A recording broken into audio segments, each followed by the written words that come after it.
About 2.5 months after my paralysis, I found my way back to the water. It was the beginning of April of 2008. I just turned 19, and I went to the University of Minnesota Aquatic Center as a spectator for the 2008 Paralympic trials for the Beijing Games. I knew nothing about the Paralympic movement other than the newspaper article that my sister saw in the newspaper that morning saying that it was going on. But I had been a swimmer my entire childhood. Both my older sisters swam, and I too competed since the age of 7. It was our world. And so we thought, let's go to the pool. I looked over the railing that night at the aquatic center, a timid, terrified 19-year-old girl. And I looked onto a pool deck where I saw a path forward. I saw something more.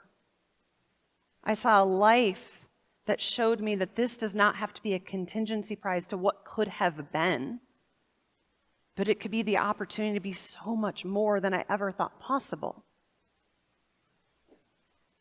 On that pool deck, it was athlete after athlete fighting for their chance to represent Team USA at the second largest sporting event in the world, the Paralympic Games. And I was in complete and utter awe. I leaned over to my sister that night and I said, "What if?" And it was the first time I approached that phrase from a place of possibility. It was the first time that "what if" was served up in a way of looking ahead to something rather than looking back and asking, what if I wouldn't have gotten out of bed on January 21st, 2008? I let myself hope that day. I let myself feel that little sliver. And her response was something along the lines of, "Why not?" Those simple interactions, they set our pace. They give us the opportunity to see the world through a different lens.